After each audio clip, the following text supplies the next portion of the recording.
Welcome to my channel বন্ধুরা। তো আমি আজকে একটা নতুন ভিডিও নিয়ে চলে এসেছি। আজকে আমি তোমাদের সঙ্গে ওয়েস্ট বেঙ্গলের খুব ফেমাস স্ট্রিট ফুড শেয়ার করতে চলেছি, সেটা হলো ঝালমুড়ি। ছোটো থেকে বড় সবার প্রিয় ঝালমুড়ি। তার জন্য প্রথমেই লাগবে আমাদের মুড়ি। আজ আমি এটা নিরামিষ ঝালমুড়ি বানাবো, পেঁয়াজ ছাড়া। তো প্রথমে আমরা মুড়ি লাগবে, তারপরে লাগবে শসা কুচি, টমেটো কুচি, ধনেপাতা কুচি, লঙ্কা কুচি আর লেবু আর চানাচুর তো অবশ্যই লাগবে।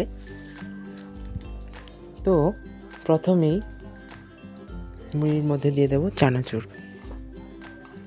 চানাচুর দেওয়ার পরে দিয়ে দেবো টমেটো কুচি, দেবো শসা কুচি,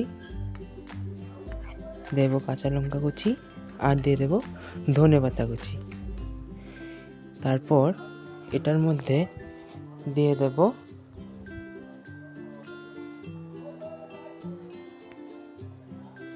তেল, 1 চামচ তেল এটার মধ্যে দিয়ে দিতে হবে। আমি সর্ষের তেল ইউজ করছি। তারপরে দেব স্বাদ মতো নুন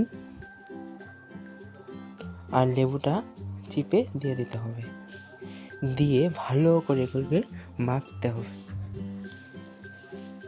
একদম মেখে নিলেই তৈরি আমাদের সবার প্রিয় ঝালমুড়ি। এটা আমি একদম পেঁয়াজ ছাড়া করেছি, নিরামিষ। আপনারা যারা পেঁয়াজ খান না বা নিরামিষই দিন খেতে ইচ্ছে করছে সন্ধেবেলা, এটা একদম খুব তাড়াতাড়ি সুস্বাদু বানিয়ে নিতে পারবেন।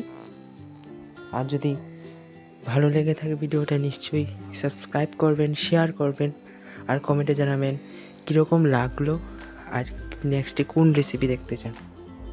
Thank you, by.